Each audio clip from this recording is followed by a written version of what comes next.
Hello, everyone, and welcome to the Down Syndrome Center podcast. As always, I'm your host, Dr. Kishore Velody. And as it is, we have a resident expert in a certain topic that we haven't touched on in a while. And I got to say, it's felt kind of good to not have it always on the top of my mind. And of course, that topic is COVID. And whenever we're talking about COVID, we bring in the great Dr. Andy Nowalk. Dr. Andy Nowalk, thank you so much for joining us today.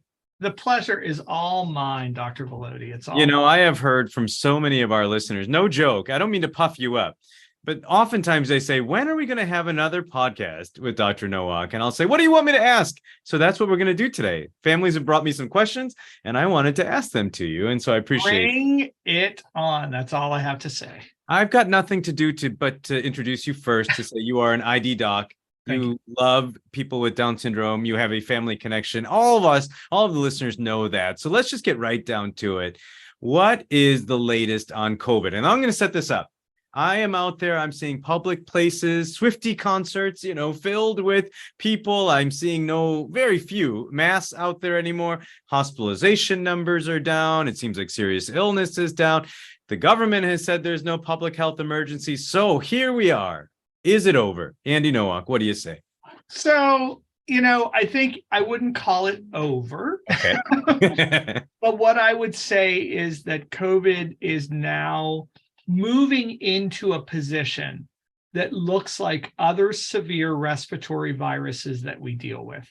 So if you go to the places where I frequent to look for information about the number of cases in the United States, you can't find it anymore. Mm-hmm. So the mandatory reporting has gone away because the number of cases had gone down so dramatically. So probably the most useful statistic we can look at now is how many people are being admitted to the hospital for COVID.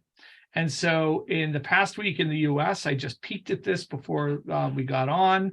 It was about 6,000 hospital admissions in a week, which sounds like an awful lot, except that when you compare this to the fact that this is probably the lowest number we've had since 2020 in the beginning. So we really have gotten to a part where we've just had a slow and steady decrease over time. And, 6,000 admissions does sound like a lot, but if you do some simple division, that's about roughly 100 admissions per state in a week.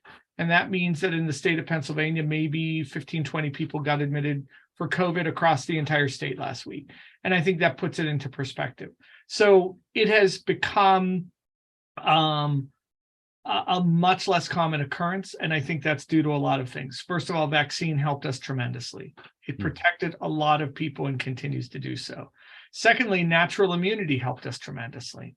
And then lastly, the strains that began to continue to evolve and change, all evolved and changed on a backbone of less severity. So does this mean it's gone? It is not gone. It's not over. We're going to actually probably have COVID infections for a long time. I don't think it'll ever go away, but it will be in the same category as influenza, and it will be in the same category as RSV for little babies, and that it'll be a severe respiratory virus that we have a lot of respect for, but it's not going to change our society in the way that it did 2-3 years ago. So when we see things like the variants that are coming out, you see all the different letters that are coming out. Many times in the news media, they'll say, we don't know which way this variant is going to go. Do you think that the vaccines and the natural immunity that so many have gotten up to this point, even from infection plus vaccine, maybe, is that going to protect us better from these types of variants, do you think? Yeah, I mean, Kishore, I see those same stories, right? And some of them seem scary. And these the genomic surveillance stuff, the variants have names that sound like characters from Star Wars, XBB1, right? 0.15. I'm like, what was 1.14 like? And now we're up to 1.15. So, and there's a lot of doom scrolling that if you go on social media spaces and even in some scientific spaces about, oh, poor antibody binding this, that, the other. Well, the long and the short of it is we would know if any of these variants was posing a particular threat because it would move through the country very quickly as they all did before. And despite lots of science to say this doesn't get neutralized well, that doesn't get neutralized well, we're at an all-time low for cases. We're at an all-time low for detection, and we're at an all-time low for hospitalization. So what I would advise is that you'll be shocked to hear perhaps social media space and the news are inflating risk a little bit, and that we're probably in a place where, especially in the summertime, I don't think that we're going to see much threat from these newer variants. That's great. And what about, and I guess this might be something that is hard to predict, but when you say that now it's a severe respiratory illness, like many other severe respiratory illnesses, when do the quarantine and those kinds of things start to become not required? Or is that hard to say? You know, because right now you get RSV, but if you get COVID, you're out for at least 5 days, if not longer. Yeah, I think one of the things that's always going to be a little bit different about COVID is the unreal contagiousness of this virus. I mean, it ended up, the final strains that we've looked at were almost as contagious as measles, which you and I know as the Tom Brady, let's call it, contagiousness. Wow. This is the all-time, the GOAT, the greatest of all time in terms of contagiousness. And the last few COVID strains came very close. So it's always going to be a bit different. I think at some point, someone will be smart enough to do a study where they'll look at transmission from someone who's wearing a surgical mask in some different settings and see how contagious they are. Because we've known from the very beginning that if you put a mask on someone who's infected, it really helps everybody around them. So we'll see. I don't probably see that relaxing, though, for, I would bet, 6-12 months. Okay. We've seen us finally relaxed on universal masking, but I think when I'm ill with it, because of the contagiousness, we'll probably be a little bit more paranoid about that. Okay. And then I guess because this is a Down syndrome specific podcast and so many who listen want to know, is there any new information regarding COVID and Down syndrome? There may or may not be, but have you seen anything recently?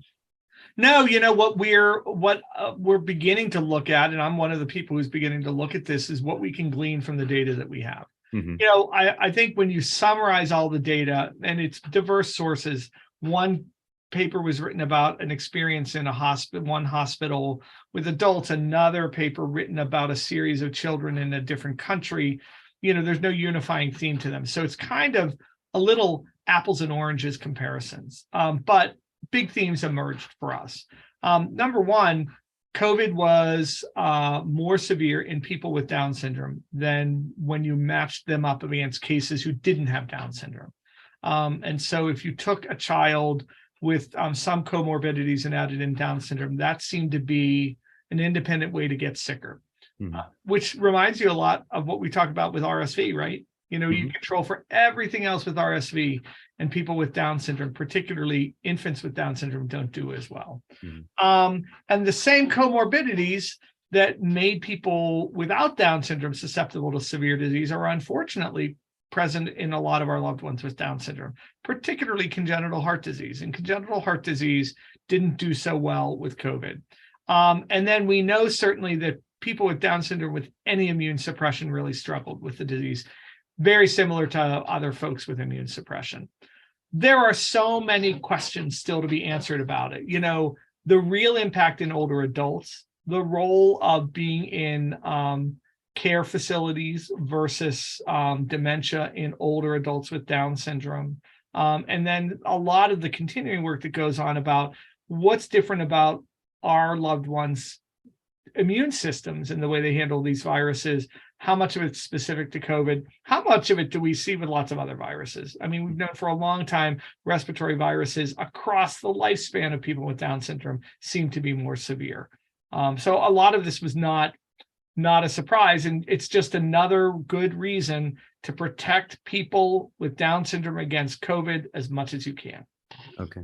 And I guess when we're talking about protection, that really goes right into the next topic I was hoping to talk about, is the COVID vaccine. So you've talked about many times on this podcast the amazing impact that the COVID vaccine had. And now we've gone through a couple of different versions of the vaccine. And we're hearing, at least in the news, that there will be a vaccine ready for the fall against one of the more recent variants. Can you tell us a little bit about this upcoming COVID vaccine? And then also, what does that mean for our friends with Down syndrome? Yeah, I mean, I'm still waiting to hear about some of the pieces about COVID vaccine as well. What I would say that we know already is that the vaccines against COVID are going to start to be adjusted in the same way flu vaccines are. So flu vaccines every year are very, very clearly adjusted to try to match up with the strains that are circulating. And so we're going to try to do that with COVID vaccines as well. I have to be very clear. You still read nonsense out there that COVID vaccines didn't work, that they harmed people, et cetera, et cetera. Anybody who is touting that nonsense is touting nonsense. We know now the dramatic effect that these vaccines had at saving pediatric lives and saving adult lives as well. And there are multiple publications which clearly show this.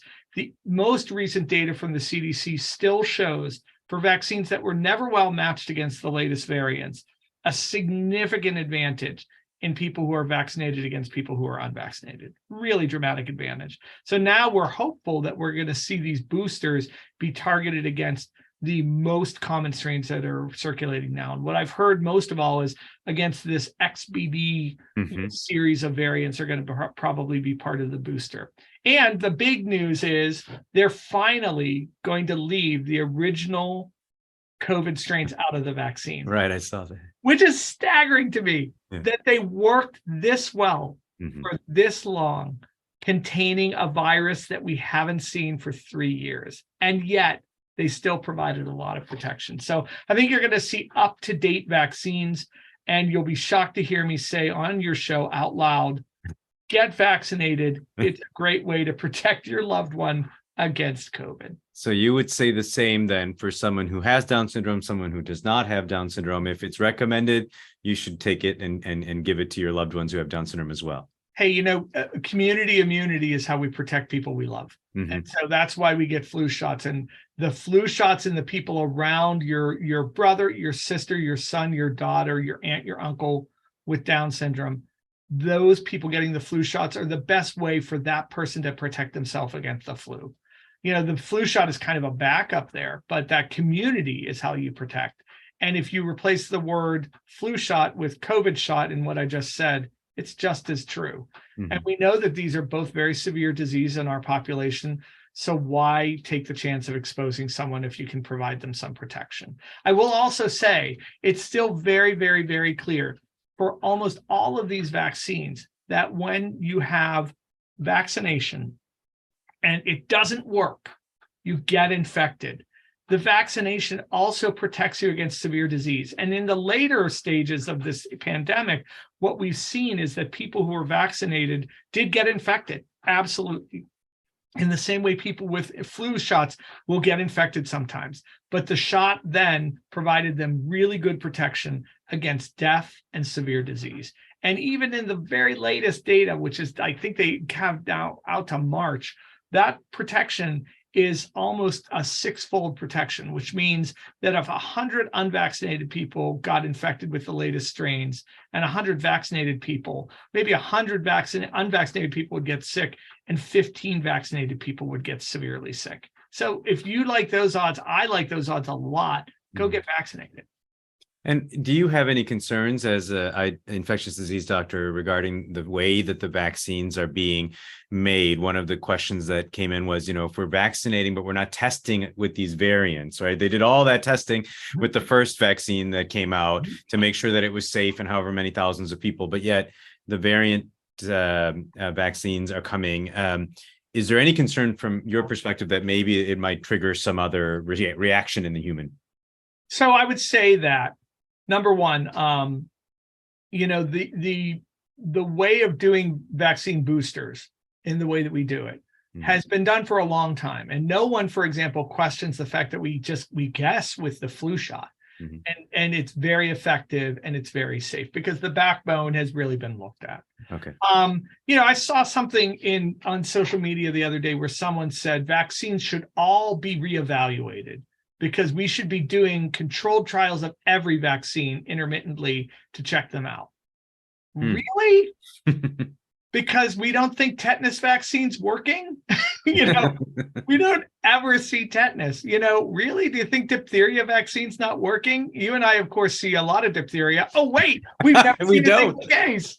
So, this is a common strategy to put it out there and then to update the vaccine to meet the need that's out there. That does not mean that there will be no surveillance. The CDC and the government, Health and Human Services, does post-vaccine and post-marketing surveillance all the time. So they will be looking for those reactions. They will be looking for something untoward. But this strategy is very, very, very safe. And I think that these vaccines are very, very effective, and we feel very confident that they're going to be protective in this. I think the strategy that we're going to use, which is just like influenza, works well for influenza. There's no reason it's not going to work for COVID. And if there is any signal of something abnormal, you and I both know that information goes out like lightning to everyone to warn people about side effects. So I feel very confident that our vaccine delivery system is safe. It's closely monitored, much more than people realize. And if there were anything to worry about, we'd know about it immediately.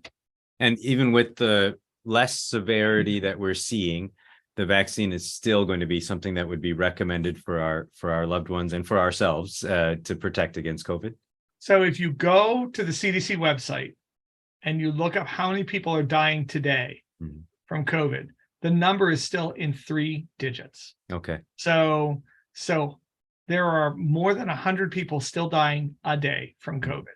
So the concept of COVID's fine now is, to me, really, really challenging, because 100 people a day, 100 times 365, last time I checked, is 30 to 40,000 people, right? And it's much more than 100 a day right now. So 30 to 40,000 people would be a pretty severe flu season. And we have had waning of severity with this disease so much that we've finally gotten down to a really severe flu season. Yeah. So, when it doesn't cause 100 deaths a day, but it causes 1 death a day in the United States, then maybe we can talk about some of these concerns about, vaccine delivery and that. But for right now, this is still a very severe disease in many populations, and there's a lot of good reasons to vaccinate against it. I love it. Thank you. There is no question too hard for the great Andy Nowalk. And so I do thank all of the listeners who have sent in these questions. Andy, is there anything that you would want to make sure that you leave us with before we close this podcast? So I'd preface your last remark with a couple of things. I think one of the hardest fights for me in the last 3 years, and your fight too, is against misinformation. Sometimes I felt the virus was easy compared to fighting misinformation. And so all of the things I just quoted to you, I threw stuff at you right and left. It's publicly available. And I try to make sure when I say, go to the CDC website, go to this website, you can look at the information yourself. And I think that's a very important thing for people to do, to get that information themselves and see the fact that, there are still a ton of deaths, that vaccine effectiveness is still very high. So I'm not coming up with stuff off of my own. I'm just literally reading from a website that just tracks how many cases there are, how many people are dying, how many people are hospitalized, how many people who are vaccinated get sick, how many who are unvaccinated get sick. So first of all of this is publicly available, and I would encourage people to not be in social media spaces, whether that's Truth Social or Twitter or Instagram or Facebook. No matter where you are, go look at this stuff. I mean, I'm happy to put my information up against anybody else's because it's right out there for people to see that the vaccines work and this is still a severe disease. But if I were to urge anybody else to do things, I would say the same thing motivates me today that it did 3 years ago in thinking about this. I just want to keep my son safe. I, like everyone, share the same motive about our loved ones with Down syndrome. I want to keep them safe. We love them and we want to protect them. Vaccination definitely will do it. And then being sensible I think masks are gone. I'm pretty happy about that. But when someone is sneezing in the hospital, I make sure I put a mask on them because I don't want to take any unnecessary risks. And if we see masks on people on a more regular basis than we did prior to COVID, that's fine by me. Anyone who wants to protect me from getting sick from them, I'm in favor of. So, that's a great way to be responsible and loving to the people we know around us with Down syndrome. I love it. Thank you so much, Andy, again for joining us on this podcast. I used to keep track of the number of COVID podcasts we've had. Now I'm not even going to say for the 99th time, but it feels like that. And It's been a refreshingly long time since we had to do one. It has been. Yeah, we are so appreciative of the knowledge that you share, both the caregivers as well as the physicians, practitioners who listen to this as well.